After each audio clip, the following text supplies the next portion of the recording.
And we are live. Good evening, everybody. Happy Tuesday. It's not Monday. Normally I go live on a Monday, but I've been live, I feel like, for the last month, few weeks anyway. Welcome to the closing party, really, for the U Virtual Book Tour with Mr. JP Watson, who is the founder of the Pound Project, which is my publisher. And that's never going to get old saying that. So, JP, thank you for joining me tonight. I thought it would be nice to, because I have done several lives over the past few weeks, but I thought it'd be cool to round off a week of activity, 3 weeks of activity, talking to you about you and about you and about me and just about kind of, I suppose, the project that we've just worked on, but also the process, because so many people have been inspired, I think, to maybe do their own thing with the Pound Project. So I'd love to talk to you a little bit about that. But anyway, welcome. Nice to see you. You too.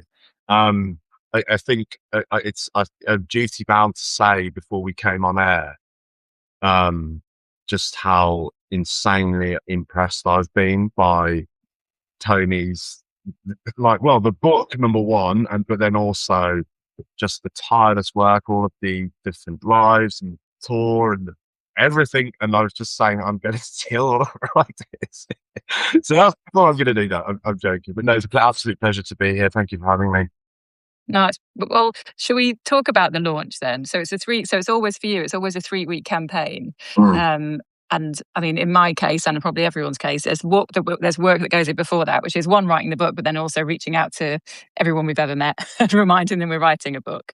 But what makes a good launch campaign for you then? I mean, obviously it's numbers, it's books sold, which we'll talk about in a minute. But What else? Well, I mean, yours was a very curious case study because it was a sort of unusual project for the Pound Project, I suppose, in that we'd not done something. Funnily, actually, it's kind of strange to say, really. It's intrinsically connected to a book club, with such a unique community embedded in what you do, the sort of people that you work with.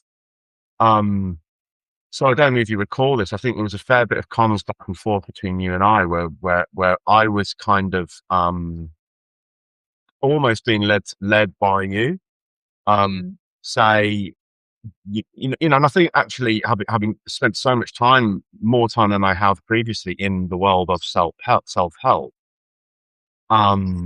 is actually having been willing to learn something about a lot of this stuff, and a lot of saying a lot of your community and a lot of the people who've been interviewing you, and I've tried to come to as many of them as I can.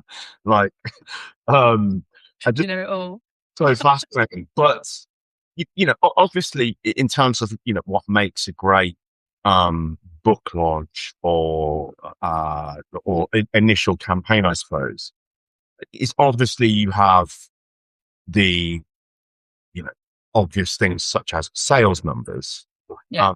Which yours was brilliant, by the way. I think you did that great thing where you shared all the data and the little funny, quirky things, messages from your mum, which you shared with me as well. I was like really tired when you sent that to me. I was like, you tell her this is what I post. That's what postage costs these days, madam. Because sorry to sidebar, but it's quite a curious thing with the Pound Project in that so much we've tried to mitigate against all the different expectations of a readership or an audience, so that when you do launch a campaign, you're trying to allow for, I'm not saying your mum was complaining, but those sorts of things. And in terms of postage and packaging and paying somebody the right amount of money to pack our books and all of that stuff, it costs money. Yeah, and that's all embedded in your ethos, though, isn't it? Of paying people. It's kind of almost like the anti-Amazon stance, because it's like having read somewhere that they have there's a team of staff somewhere who has to wear nappies at work because they don't get toilet breaks. I'd rather piss off a few people about extra pound for postage rather than have my staff wear nappies. Yeah. So, but sorry, I digress. No, so you have, like I say, the original commercial facet of what you deem to be success. But I think I'm on the record of saying a few times, I I think people should be careful what they see success as, what you Yeah. define success as, because let's face it, if you're in the sort of business of making loads of money from being a writer, I've got I've got a bridge to tell you. Some people do. Yeah. But one of the things I think with you, which was brilliant and reminded me a lot of how when the Pound Project started, when it was more crowdfunding. We did that with you, didn't we? With the merchandise and the hat and Yeah. all of which is far too sweaty to be wearing right now. I got it here just to fan myself. I'm going to fan myself with it. So you can use it as a fan. What happened in that original iteration of the business, I guess, was you have all of these different tiers of which people can support you. So what was really great about your launch, I suppose, was to have brought those things back and to seen this wave of support of friends and people in the community who wanted to support those higher tier things. Yeah. I would always encourage, because it helps us operate as a business. Yeah. So like the signed copies and things, you mean? Like that, and like having your name in the book, or the book Yeah. back, which was your idea to bring back, which I'm really proud of. It's going to look great. So that's the sort of materialistic side of the launch, which I suppose was a really, really great thing to see. But then with yours, you had the yellow square thing, the U Did thing. you like it? Loved that. It was really smart. It was really like nice. It was kind of like being heralded back to a thing about social media that was like social media when it was great, like when you share something, and like it was almost like just by sheer force of will, you managed to get people to see these yellow squares. Because let's face it, I mean, I think you probably would have seen being collaborator on a lot of our posts that, the algorithm now has quashed so much of it. But some of the launch things, actually, no matter what they tried to do, those things still worked. So I suppose you have, so I'm trying to find a way to kind of summarize. You have the obvious materialistic things, sales. Then you have the swell of community and defining what this is, and just the happy vibe of everyone seeing the project. Then you also have the pleasure of seeing something come to life. The creativity around it is amazing, isn't it? Right, yeah, and I can remember conversations between you and I, like, God, maybe half a year ago, longer, and kind of going, "Oh, how are we going to do this? And what's the book going to be like? And what's a launch going to look like?" And to see all those things come together for me, I take no end of pleasure in that, because it's always a reminder of, like, again, why you do it and what success looks like. Yeah, I feel as well though the speed of it has been amazing to be able to work on a launch and be so reactive. So obviously there's the plan, and the yellow squares was like a few months in the making of kind of telling everyone this is what I'll be doing. But then I just would bump into people and they'd say, "Do you want to come on my podcast tomorrow?" So as long as it was in the right time, or like you introduced me to Amy McNee, so I interviewed her, she interviewed me, and it's all these amazing things that in traditional publishing you just wouldn't have the time to, like, it's like you aren't able to move that quickly. Yeah, and well, quite, yeah, and somebody like Amy who is just a force, who, to use her language, gives a shit, about her community and like what people are doing. And what's wonderful about someone like Amy and someone like you and someone like Emma Gannon, or so many, in fact, all of the people I've worked with, is just that understanding that in order for all of this to work, we all need each other.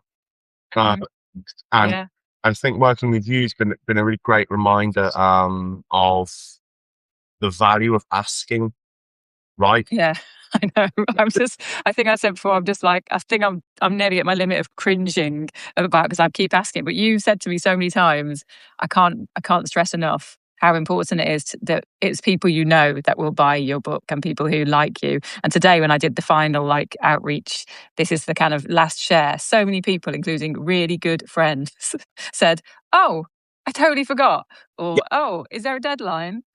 Yeah, I could see my old man, like the first ever project I did. I had to message him. It was like, and but obviously that was early days. So in those, Yeah, I wrote the first one, and like, so I had this really horrible thing, and it's a real shame that I can't give you guys the access to the back end of the website so that you can see like, but what with data rules and things like that, I literally yeah. do that. But so when I was doing it, I would be there like, having messaged, like I said, my old man saying like, you know, like, I'm your kid, and have you bought them? Yeah, Yeah. like, I mean, yeah.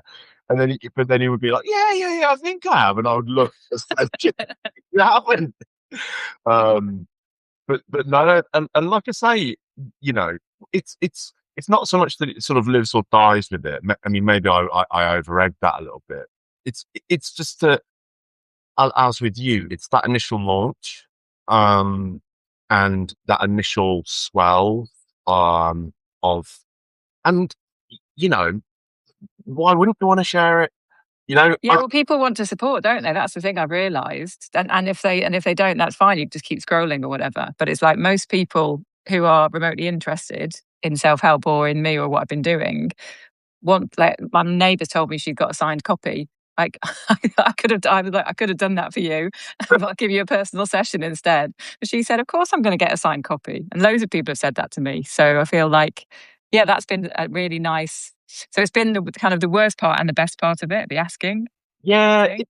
but like I say, I can remember when in the days when I still had time to do things like this, when I wrote the original, I suppose, business plan slash manifesto. And do you know what? Where was that, JP? How long ago was that? Or it was like 2017. Okay. And I can remember, it was before we had, everyone used to meet in person. Remember those days? Yeah. It's Yeah.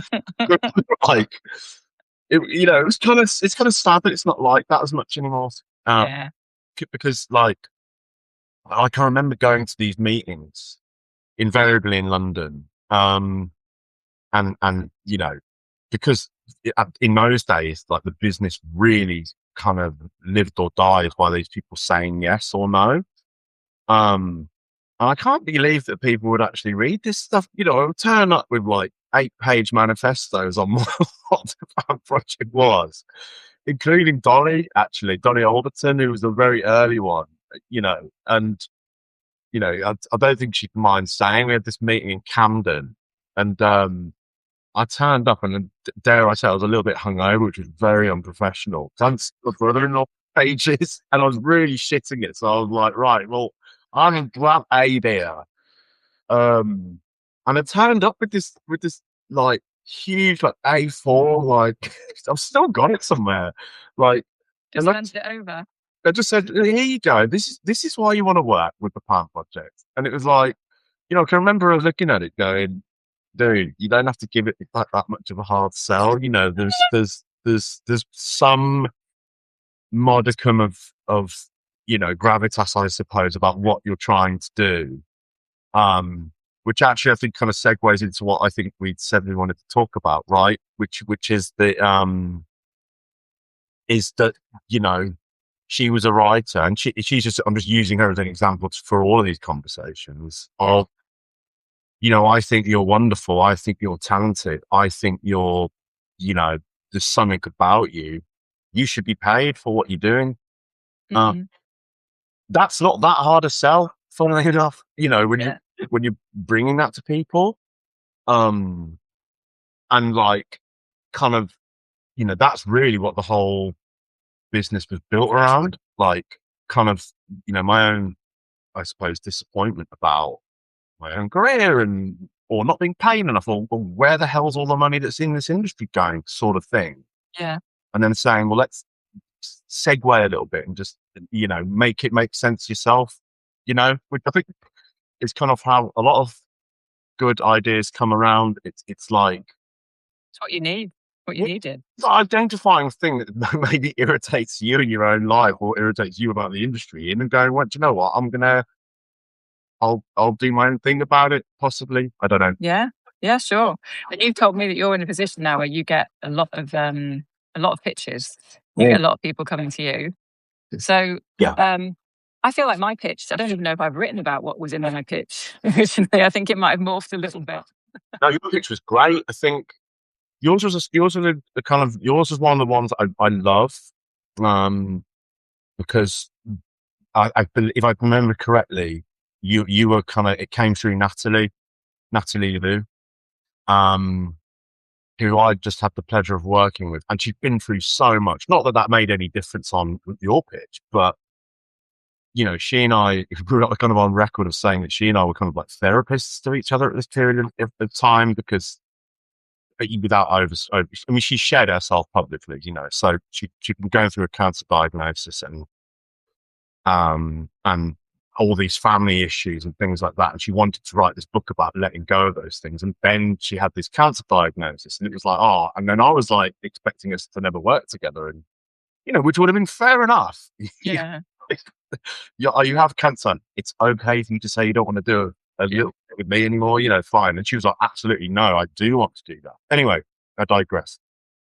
We just had that great, really kind of, for me, important period of time working together, from, and becoming friendly with somebody, and kind of the art being a modicum of catharsis for her to go through that. And off the back of that, she then says, oh, well, I know this Tony Jones. She does loads of work in that world. Would you be open to it?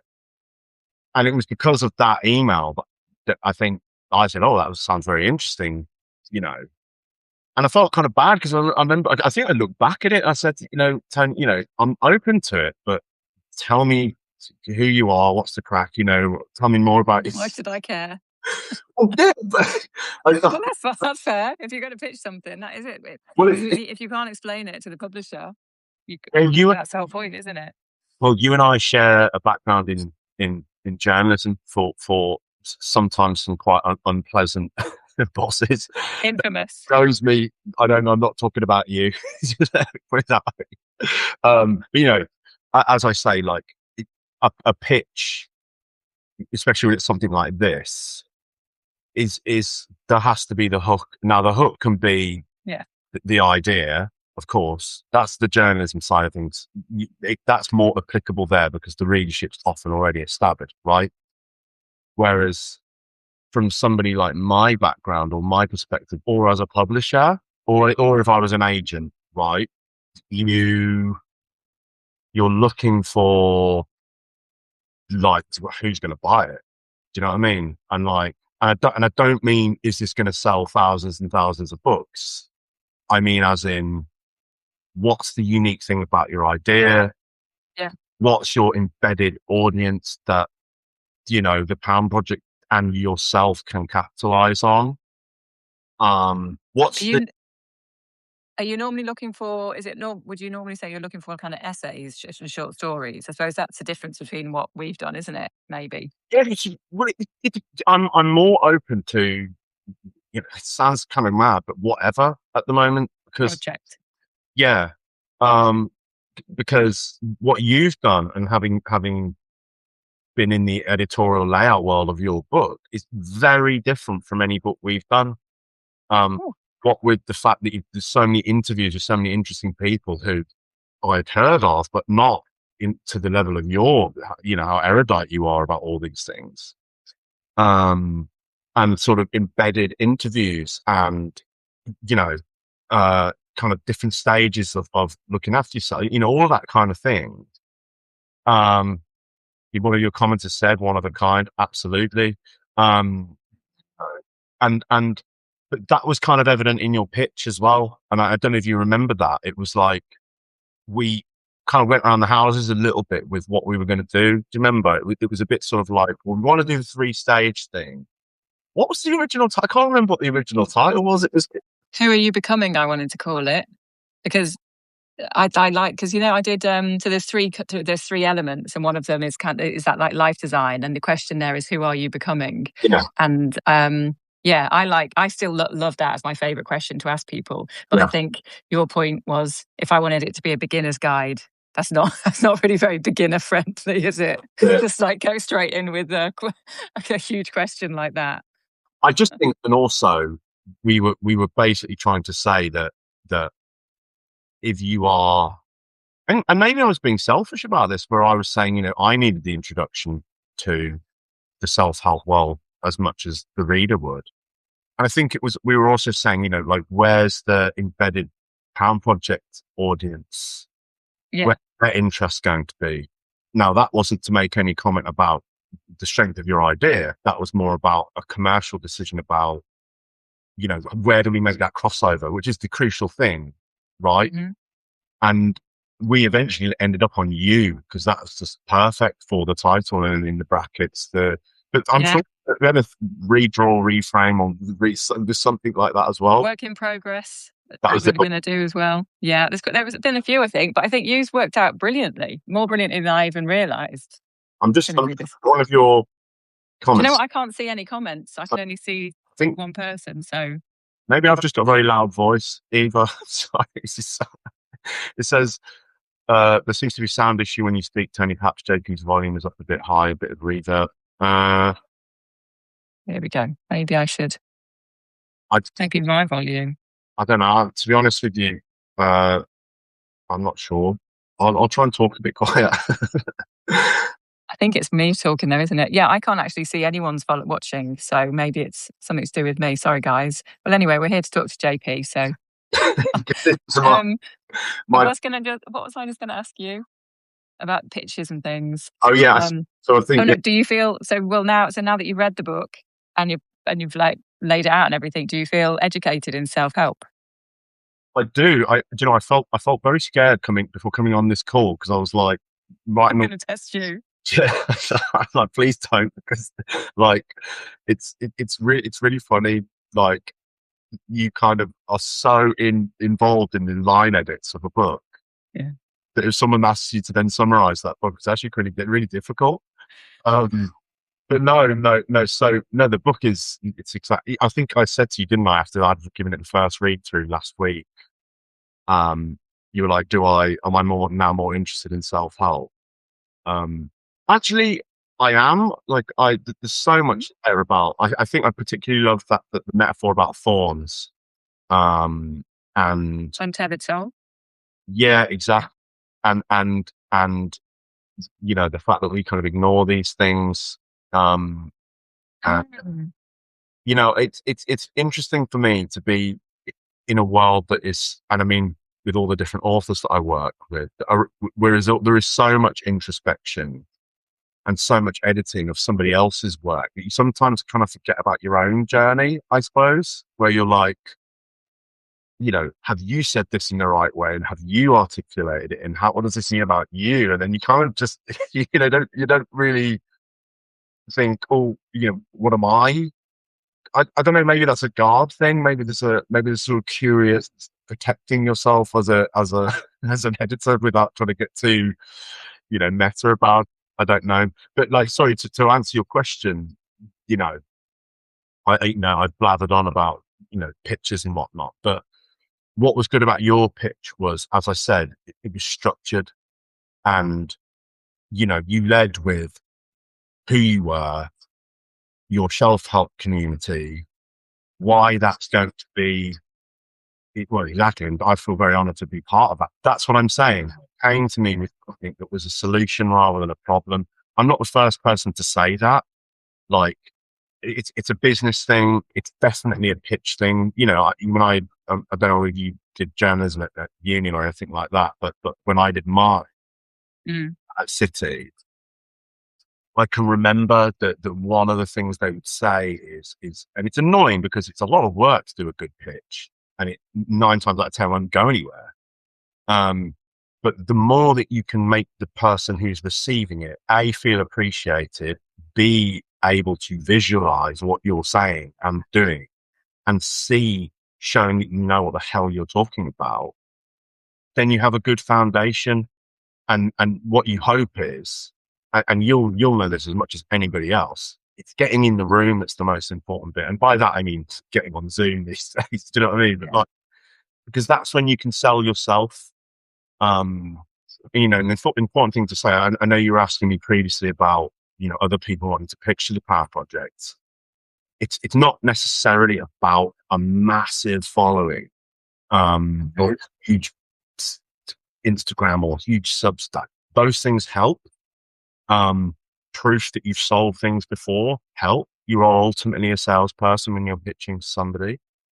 But at the same time, it's like I said, it's showing that you give a shit about the person who's receiving your email and that you've done the research. And I'm not the first person to say how irritating it is when someone sends you, something that's just nothing like what you're doing. Yeah. Because it's just kind of lazy and yes, it's being thoughtful. Yeah, being thoughtful, just being well researched. Uh, like, it's ultimately making the case, isn't it? Like, there's two things, aren't there, ultimately, to a book pitch, particularly if it's non-fiction. And the Power Project tends to be more non-fiction now, just because of that's just the way it's gone. It's not through design necessarily. It's what's the business case and what is the story of what it is you're trying to say in its most erudite and interesting way to tell it into, me, basically, and Yeah, sure. ergo our audience. Sure. So, tell us a little bit more about the Pound Project then, from a point of view of like the foundations of it and what you want to achieve. So we talked about that creativity or anything should be paid for, but good writing should be paid for. I like this. I read that you said that reading needs to be rebranded and championed as exercise for the brain. I love that. Yeah. So where that comes from is, I had a stint when I was teaching, and one of the major issues, particularly with young boys, right, was just not reading, and that reading per se wasn't given the same gravitas as physical exercise.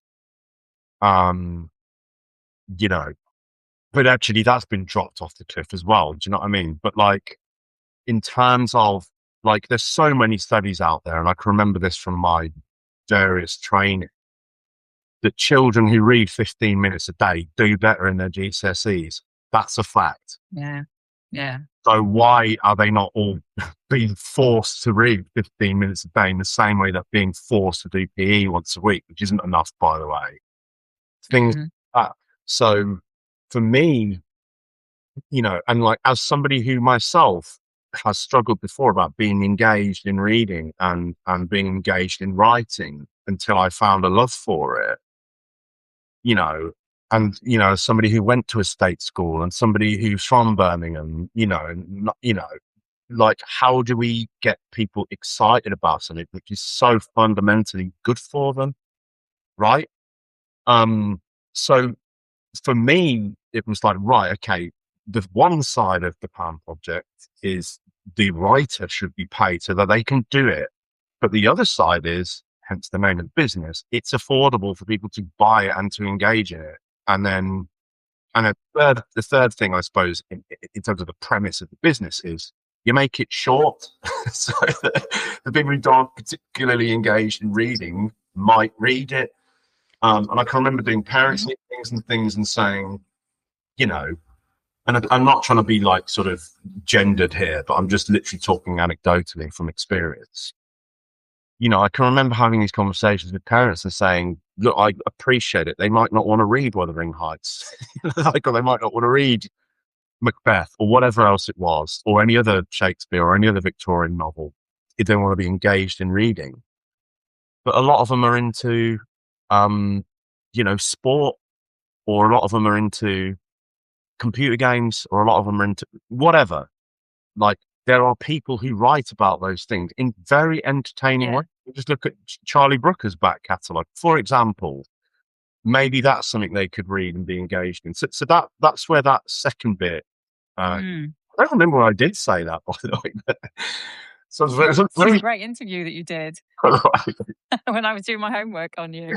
Um, and you also talk about sustainability and like the eco-friendliness of printing what you sell. So I suppose with the crowdfund, you have that community and that swell of support you were talking about, but that and the collaboration. I feel like you feel very strongly that the people who are buying the books they are funding it. Like this is what happens. We are all doing that when we buy a book, but instead of funding a massive publishing company, we are funding the company, but the writer as well. Yeah, quite. And it's a kind of a double-edged sword, I suppose, because you have, from a business perspective, printing, particularly litho printing, and particularly post Brexit, in terms of the use of materials, so certainly sustainable materials in printing, are incredibly difficult now. So Okay. from a business perspective, it makes sense for you to try not to waste anything and to spend less money on your materials, ergo selling what you've sold, printing what you've sold. Yeah. There's that. But in so doing, you're creating, something for people to care about. And if it is sustainable and it has at its heart a philosophy about the importance of writing and its philosophy about the importance of reading, but then the Yeah. philosophy about the importance of a democratic, sustainable way of doing something, which is quite an energy intensive industry, right?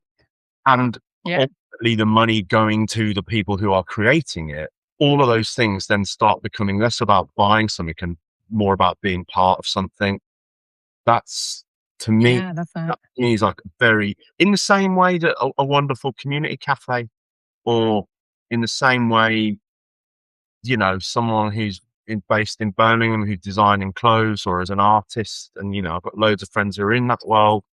You know, you buy something from them, then the ecosystem of where you live is being supported, and creativity becomes more of a feasible thing where you live, and you know all of that is kind of like an integrated. And what's wonderful is, ironically, I think a lot of that came about from COVID. um you know People needing things on their doorstep, sense of community. There's a sort of bizarre world now where people are opposed to 15-minute cities. Why? I don't get that. Like, being in your community where there are things available being made by people who live here, fantastic. And I think What is a 15-minute city? 15-minute walk to things. everything is available within a 15-minute walk from where you live, Mm. right? So it's like town centre living, isn't it? Like you go to Europe and everyone's able to, well, just being like a community where you live and just Well, yeah, shopping where you live. I mean, you said it in your liner to this event, so I will mention it. I've literally just come back from Romania, where I was in Cluj, which was an amazing place, and they very much had this beautiful, within everywhere you went, really cool, like cafes and bookshops, and just a wonderful vibe. And you get it, like it's definitely sprouted up in places like Birmingham, where I live. They've had it Okay. for a long time. Like all those sort of, London's a very strange place. You have all of those kind of little places all combined. Pockets, yeah. And I think that's great. Like, sadly, unfortunately, that kind of comes hand in hand with gentrification and what that does to house prices, and without getting too much into all of that stuff. But as I say, I think there's what one of the things I'm most proud of about the business and where it started and where it is now is in such a small way to have been part of a swell towards that. People Yeah. people wanting to buy things, not just to have things, but to support others. I think there's a lot to be said for that. Yeah. And I've loved being part of that so much. I Mm. just love being part of that whole, it's the idea that it's just anti-Amazon. And yeah, and I think even like even all the other writers are so supportive, and and because you spend your time on one writer at a time, you're able to give that support, I think, that lovely support, but also there's such a collaboration between everyone. So I just love all of that. That's been amazing. So thank you for the experience. It's been I didn't know what to expect, but it's been everything I wished for. Well, I'm glad to hear it, and like for anyone who's listening and rewatching whatever, like as I said, if it wasn't clear before, I am very proud of this project. B, honored to have been selected and to have been, integrated into your world and all these amazing writers. But what's I think is most indicative and what should be celebrated both to you and your community is how much those other writers you've helped, and by helped I mean interviewed and read and celebrated. They Mm. they've paid it back and paid it forward to you as well. Yeah. And I think that's why I'm saying it's so strange. I haven't really done a book club style thing before because it's worked so well. Mm. But we still need people to support it. So anyone who's watching this, Yeah. So what are we up to? We're up to 800. Did you just say we've hit 800? 800, which is like an amazing achievement considering. I think if you get to 1,000, you technically could be Sunday Times list. I think I might be wrong. I think so. It's 1,000 in a week, maybe, or something. But yeah, it's something like that. It's small, so we can call 3 weeks a week. Is it like dog years? Like Pound Project Yeah, is the same as dog years. Pound Project years are a third of the. That's about what. Okay, I'll take that. Come on, guys, then let's get to 1,000. Would love it. Would love it so much. I do remember at the beginning when I said to you about numbers, and you wouldn't give me a number. You said it's whatever you'd be happy with. I was like, give me a target. So it's just a tiny bit. I know I don't want to take up too much of your time and your listeners' time, but there was one where I worked with Layla Kazim, who was awesome as well. But she had this very fair play to her, unique thing where she didn't want to know numbers. Okay. Whole thing. And it was driving me mad because I was a bit like, I kind of wanted to know, didn't want to be saying, because it's so like, I feel bad about having that power, what I think would happen. Because when Layla had that power over me, it was awful because I was a bit like, I want you to know. But I just not, I'm like I say, I'm not in the business of comparing people to each other. I don't think that's a good idea. But also, like I say, deeming success by this one number. Although we do have more numbers, so I don't get nothing. Yeah, come on, people. I know so many lovely people have said, okay, I bought one for my sister. Okay, I bought one for my friend. Okay, I bought one for a gift. So, yeah, brilliant. But like the thing to say as well, we're not messing around. Like it's a book that's worth reading. It's valuable. There's a lot in there. There's some I'm great. really proud of it, actually. I think I am proud of it. You should be, and the very personal stuff in there, which I won't share because that'd be spoiler alert. There's some personal stuff in there from you, which I guess is where all of this comes from, right? And that's so important in terms of understanding yourself and making some changes and becoming you, as you would say. So it's not like we're just arbitrarily saying everyone just buy this book because we want the money and we want the. That's not the point. The point is, I know I'm certainly Wait and use it. Yeah, and as I say, I'm looking forward to looking into some of the other authors and looking at the extra study guide. I can't remember what forgive me, I've forgotten the name you had for it. The companion digital companion guide, I think, is what we were calling it, JP. Good. Okay. that can be your homework for the summer. You won't have much else to do, I'm sure, after I leave you alone. No, that's it. No, but you know what I would really love is that like the first ever book that I read, it left me with so many more questions. And so then I went off on this whole like learn about this, read this book, find this person. So that's what I just think really good self-help does. It will answer some questions, but it will give you more. and it will kind of hopefully guide you on a different path. Absolutely. As I say, like I was at a wedding in Romania, and I had brought, because people are talking about what you're up to, what you're doing work wise, and I was discussing this project, and what was very interesting is I do think there was a sort of a swell towards some of the cliches about, what does self-help mean, are possibly subsiding a little bit. And I think that's a good thing, like, Yeah. not a bad thing to be looking at yourself and to be thinking about ways in which you can be happier. Just not a bad thing to want to have a nice life, is it? Exactly. But like, I think one of the important things that stayed with me is that there's not like some sort of magical unicorn moment where you wake up and all of a sudden, bang, everything's great. Like, you'd have to put the work in. Yeah.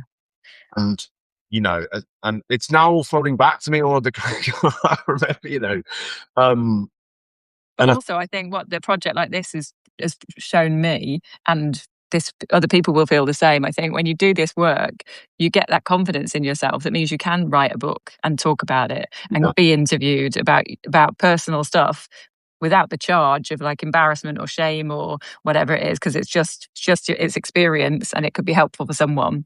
And I think feeling like I know what I'm talking about has been a really nice learning from this. Yeah, and you do, right? And but the other bit, there's a bit in section 1, I think, where you say, oh God, this book's going to be really hard to write. I won't be able to write it. Whereas actually, you're just reframing that and going, it's meant to be hard, and otherwise everyone will be doing it. And that's something to be celebrated, and sort of accepting the challenge, right? And reframing things like that. That's the sort of thing that I take away from it, because, so much I'd be like, oh, I don't want to approach that person, or they wouldn't want to work with me, or, rather than saying, actually, give it a go and they might want to work with you. But if they don't, it's because it's hard and it's difficult, and making it happen, it doesn't always happen overnight, so yeah.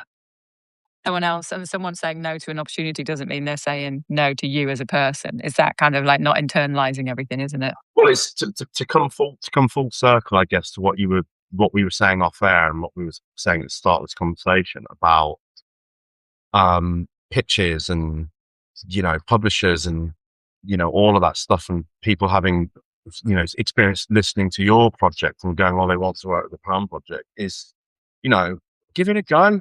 And I will reply, and if it's not right, then it's nothing personal. And I think that's it's difficult not to have these conversations without sort of feeling like you're saying things that has always been said to you. But I think sometimes it's important to repeat things like, 100%. You will get lots of no's. Yeah. You have to have a thick skin, and no doesn't mean no forever always, and no doesn't mean your idea is crap, or, anything like that. It just means at that one snapshot of time, no. Exactly. And I suspect pretty much every author who's in fact, I know every author who's mentioned in your book will have been through this, and they will have been through the difficulty of representation or being published. And there's, these days as well, the other thing to say is, with the Palm Project, I was like, okay, then I'll do it myself and we'll see what happens. And, that community has been built with like the support of so many other people that, it's worth giving it a go. And if it doesn't work out, then there's always something else. Yeah. Love it. All right. Thank you so much. I can't see any comments, so I didn't know if there were any questions. I'm sorry. I was too busy thinking, God, I said the right thing. If there are any for JP, then I don't know why I can't see them. But so someone said, please tell me the nappy thing isn't true. I think it is. Yeah, I'll have to have a look into that. But yeah, but you definitely heard it here on the record that won't be happening with the Palm Project. It's some terrible story. I can remember just a final thing. If I can end on this, I can remember my old man. Sorry to mention him again. There was this thing. They were going to build this new Royal Mail sorting office. So there is some connection because I do a lot of work to do with Royal Mail, because of postage.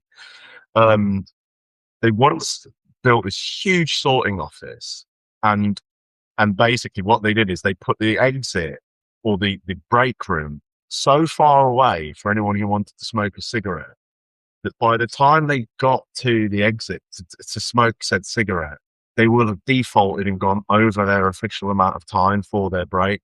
And therefore they were being persecuted Penalised. smoking. And, maybe that's a good thing. I don't know. Workers' rights. Workers' rights, very manipulative. Yeah, exactly. But look, let's not end on that. A, thank you for having me. B, I encourage anyone who sees this to get a copy because it's a rich experience. There's a lot in there. It's the perfect thing for maybe a bit of summer reading. Maybe there's some journaling prompts in there. There's letter writing to yourself when you're younger. I love your timeline thing, by the way, about where you got things that you think would be important. You can remember it then. It's like you're pulling out some, and it's interesting, isn't it? What different people will pull out different things as well, which is cool. But I find all of these sorts of things terrifying. That's why I'm behind the scenes. So, but as I say, I hope people will get as much out of it as I hope you have, and I know I have. Being involved in it, and Brilliant. It's going to be going to print this week, and we'll be ready for publication dates next Friday, and then okay, probably they'll be going. Probably worth reminding people that we're reading it in Shelf Help as well. So if you're not already a member of Shelf Help, then if you get the book, then you can read along with us. So that will be that's happening in June. And Kay, you've got a comment here that says, "Love the yellow, love the merch, love the Pound Project, and love TJ." That's from Emma Commode. So Emma, we love Emma. Thank you, my love. She'll be reading along with us. Thank you. I love you, JP. I love everybody. Thank you so much. I really appreciated it. And let's try and get to 1,000, shall we? By midnight. Yeah, let's do it. Come on, people. We can do it. All Thank you, everybody. Bye. Have a great night. Bye. Yeah.